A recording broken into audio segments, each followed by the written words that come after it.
My family showed up that Sunday smiling, hugging me, bringing food. But the truth is, every single one of them was waiting for me to die. Not because they were evil, but because I had something they wanted. And in their minds, it was already theirs. My son had a plan. My daughter-in-law had a plan. Even my nephew, who barely called, suddenly cared. Everyone had a plan. Except, they forgot to ask if I had one too. Because the moment my lawyer walked in with a sealed envelope, everything changed. When he read it, 3 of them went pale, 1 started crying, and 1 of them didn't say a word, just stared at the table. And trust me, they never saw it coming. Welcome to Proven Right Stories, where the underestimated always get the last word. If you're new here, you picked the perfect story to start with. So grab your coffee, maybe some popcorn, and get comfortable, because this one, it's not what you think. Every time it feels predictable, it turns. Every time it feels settled, it changes. This is the story of a man his own family had already written off. Frail, confused, too old to understand what was happening around him. They were wrong. He understood everything. Every conversation, every whisper, every plan they thought he couldn't hear. And when the moment finally came, he was ready. Let's go. My name is Arthur Beaumont. I'm 78 years old. And before I tell you anything else, there's something you need to understand. There's a kind of loneliness that comes with getting old, that no one really prepares you for. Not the kind where you're alone. I've never had a problem with that. I'm comfortable in a quiet house. Always have been. The loneliness I'm talking about is something else. It's sitting in a room full of people who say they love you, and realizing they're not really looking at you anymore. They're looking past you, at the house behind you, at the money behind you, at a future they've already started planning, without you in it. That kind of invisible. Once you see it, you can't unsee it. So I'm going to start at the beginning, because the beginning matters. I was born in 1946 in Savannah, Georgia. My father was a contractor, built houses, commercial spaces, additions. His hands were always rough, his clothes always covered in dust, and he was the hardest working man I ever knew. When I was young, he used to tell me, "Arthur, the world will try to convince you that the loudest man in the room is the smartest one. Don't believe it. The quiet men are the ones who build things that last." I never forgot that. I went into property development right out of college in 1968. Back then, it wasn't glamorous. Not the kind of work ambitious young men chased. But I had a feel for it. For land. For what a neighborhood was going to become. Before it became it. For what people would want. 10, even 20 years down the line. I spent my first decade working for other firms. Learning everything I could. Watching. Listening. Then in 1979, I started my own company. Beaumont Property Development. Small office on Bull Street. Just me and 2 employees. Over the next 30 years, I built it into something real. Not flashy. Not the biggest. But solid. Respected. The kind of company that did what it promised. And finished what it started. I retired in 2012. By then, the company had been sold. To a regional firm out of Atlanta. Clean deal. Good terms. I walked away with more than I expected. And I invested it carefully over the years that followed. By the time I stepped back from everything, my net worth, across property, investments, and savings, was just over $2.3 million. I'm not telling you that to impress you. I was raised in a home where talking about money was considered bad manners. I'm telling you this because you need to understand something. Exactly what my family believed they were going to inherit, and exactly how far they were willing to go to get it sooner. My wife, Margaret, passed away in 2018. We were married for 39 years. She grew up in Charleston, South Carolina, the daughter of a pharmacist, and she had a kind of warmth you don't come across very often anymore. The kind that notices people, really notices them. She remembered everything. Birthdays, preferences, the small details most people forget. And when she passed, that entire system of care went with her. What followed was quiet, a different kind of quiet. And in that silence, I started noticing things I hadn't paid attention to before. Because when Margaret was alive, the family came for her cooking, her laughter, the way she could make a room feel full. But after she was gone, the visits changed. They still came, but something about it felt different. Hard to explain, but impossible to ignore. My son, Reginald, is 51. He works in commercial insurance. He's good with numbers. Always has been. But he has this way of talking about money, where everything starts to sound like a calculation. His wife, Sandra, is 48. Smart, organized, the kind of person who never forgets a detail and always has a follow-up question. I liked Sandra when Reginald first brought her home. I still like her, in the way you can like someone, and still understand exactly what they're capable of. My nephew, Deshaun, is my late brother's son. He's 43, lives in Charlotte. We were never especially close growing up, but we got along well enough. Holidays, occasional calls. After Margaret passed, he started reaching out more, calling, texting, checking in. At first, I took it as grief. That made sense. He cared about her, too. But then, something shifted. One afternoon in the summer of 2021, I was sitting out on the back porch. The window to the kitchen was open. Reginald and Sandra were inside. They didn't know I could hear them. Reginald said, "We need to get in front of this before the estate gets complicated." Sandra said something I couldn't quite make out. Then Reginald said, "He's not going to last another 5 years, Sandra. We need to be positioned." I didn't move. I just sat there, on that porch. The afternoon was warm. The yard looked exactly the way Margaret left it. Azaleas along the fence. That old oak tree in the corner. Everything still in place. I sat there for a long time. Then I got up, went inside, made myself a cup of coffee, and I called my attorney. His name is Calvin Devereux. He's been practicing estate law in Savannah for over 30 years. Careful, methodical, the kind of man who doesn't miss details. He's handled my affairs since 2001. I told him what I heard. He didn't interrupt. When I finished, he paused, then said, "Arthur, I want you to come in as soon as you can. There are some things we need to put in place. I want to see him." 2 days later, what Calvin and I put together over the next 3 weeks wasn't complicated. It was deliberate, careful, thorough. First, he rewrote my will, with language so specific, so precise. There was no room left for interpretation. Every detail mattered, every word intentional. Second, he prepared a letter, a sealed letter, notarized, to be opened only by him, in front of my family, after I was gone. That letter was my voice. It laid everything out, clearly, directly, not just what I was leaving, or who I was leaving it to, but why. Because I wanted them to understand something. Every decision I made was made with my eyes open, and the letter addressed something else, too, directly. Every attempt that had been made to influence those decisions while I was still alive. Calvin suggested I start keeping a record. From that point forward, everything, every visit, every question, every comment about my estate, my health, even where I was living. So I started a journal. Nothing fancy, just a plain composition notebook. I dated every entry, kept it locked in the drawer of my study, and then I watched. The visits picked up that fall. Reginald and Sandra started coming by every 2 or 3 weeks. Deshaun made 2 separate trips down from Charlotte, both of them framed as just checking in. Nothing about it was aggressive, nothing obvious. That was the point. It was careful. Reginald began bringing up assisted living. Not directly, not for me, at least not the way he said it. Just generally. A colleague of his had a father who moved into a wonderful place. Said it had been a relief for the entire family. Sandra asked about my investments, the way someone asks about the weather. Casual, light, almost harmless. Was I happy with my advisor? Had I thought about simplifying things? Did I know some of my accounts could transfer more efficiently if the beneficiaries were updated? I told her I'd speak to Calvin. She smiled, said, "Of course." Deshaun took a different approach. When he visited, he talked about family, old photos, stories about my father, his father, the past. It was the warmest he had ever been with me, and I wrote all of it down. In February of 2022, Reginald came to see me alone. Sandra wasn't with him that day, and I made a note of that. He sat across from me in the living room, looked down at his hands for a moment, the way he always did. When he was about to say something, he'd already rehearsed. Then he spoke. "Dad, I've been talking to a financial planner, someone who specializes in estate situations." Small pause. "He thinks it might make sense, for tax purposes, to restructure some of your accounts now, instead of later. It would simplify things for everyone." I looked at my son, and for a moment, I thought about something my father used to say. The quiet men build things that outlast the loud ones. I met his eyes again.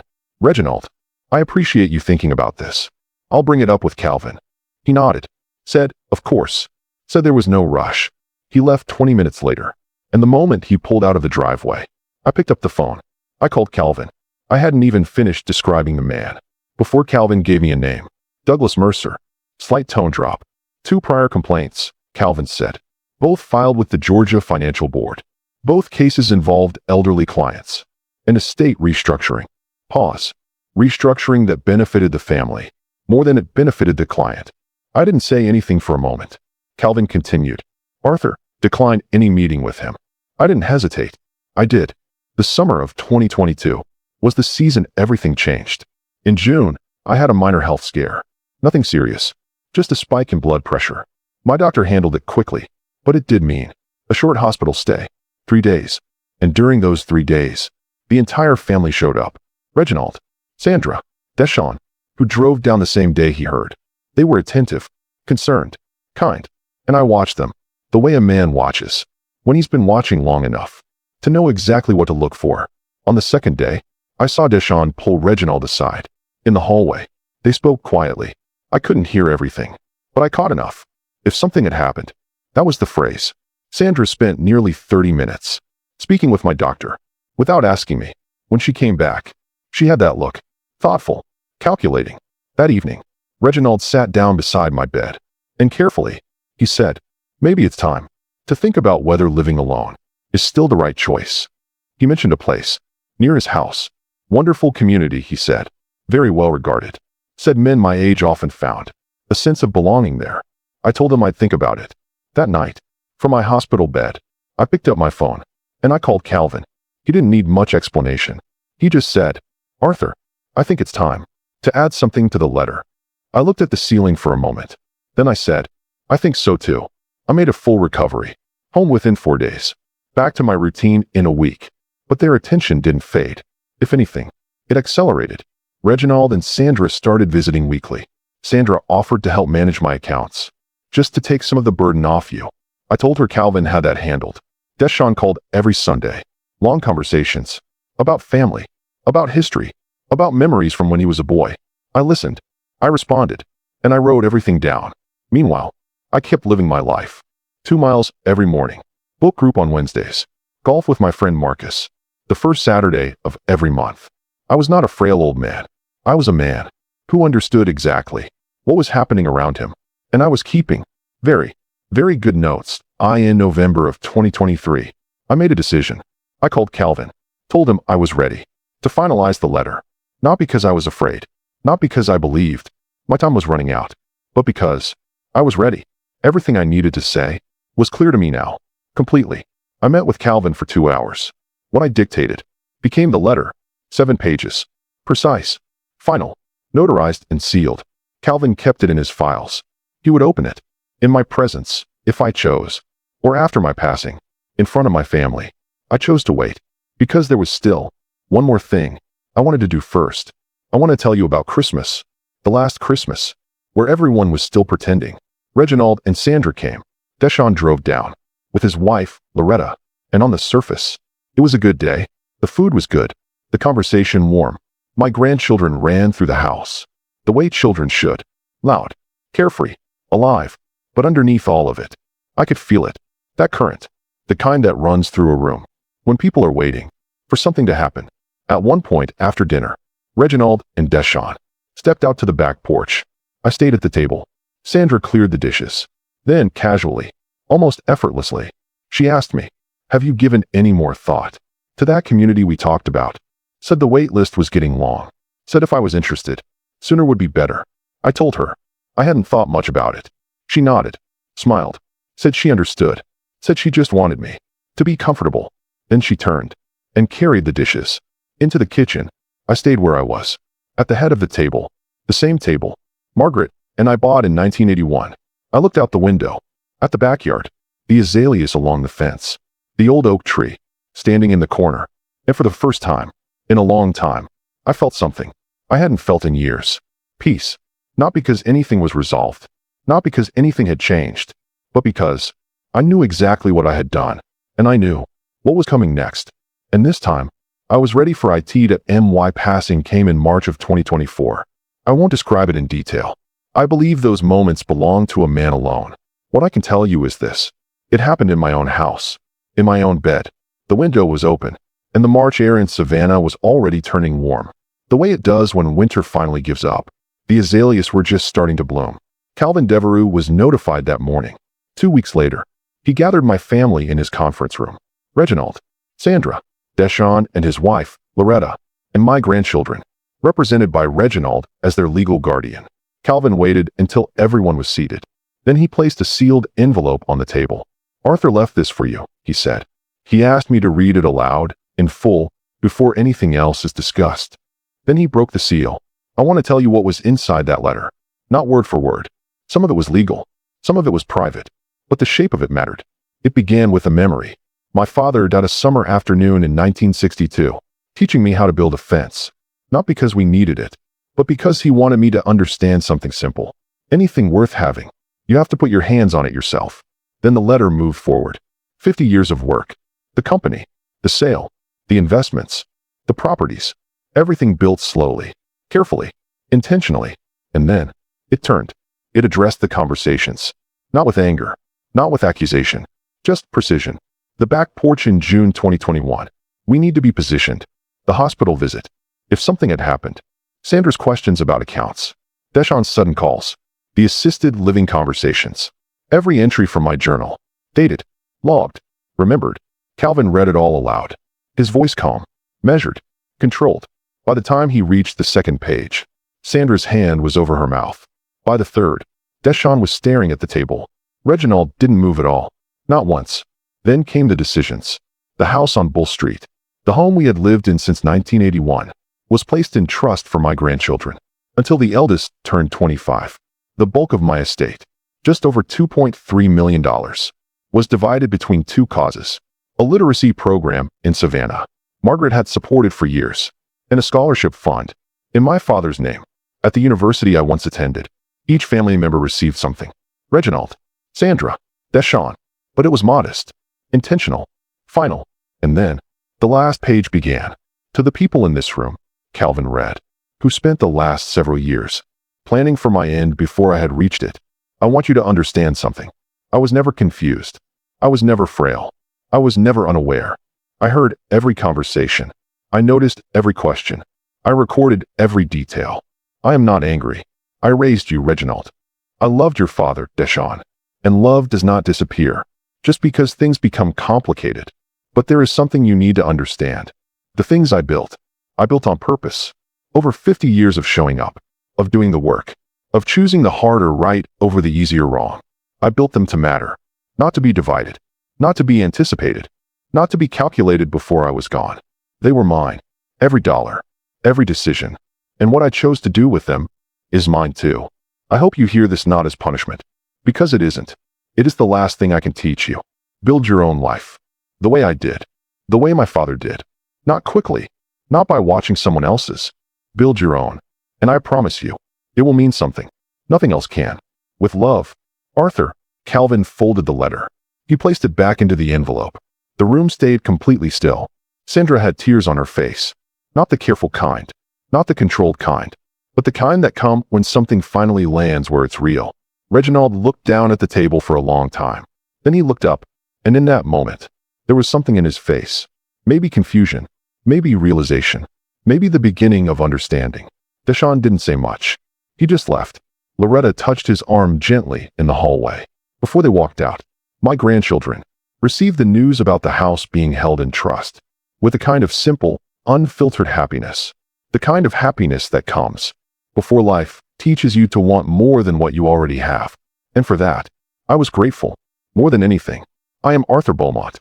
I built something real over 50 years. I loved my wife for 39 of them. I watched my family carefully in the final years of my life, not out of anger, not out of suspicion, but with the same patience. I had always given to everything that mattered. And when the time came, I made my decisions the same way I always had. Quietly, carefully, on my own terms, without asking anyone's permission. The letter said everything I needed to say. Calvin read every word. And when it was over, the room understood. They had thought I was a frail old man. They never asked what I was actually doing. That was their mistake. And the letter was mine. Now I want to ask you something directly, because this story isn't just about Arthur Beaumont. Have you ever been in a room with people who said they loved you and still felt that something wasn't right underneath it? That quiet feeling that things were being counted, calculated, planned. Or maybe you know someone like Arthur, a parent, a grandparent, a friend, someone who built something real and is now watching others look past them at what they built. I want to hear from you. Drop a comment below and tell me, did Arthur do the right thing with that letter? Would you have done the same?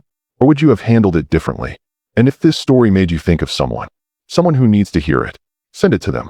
Because sometimes, the most powerful thing a person can do is let the truth speak for itself. I'll see you on the next one.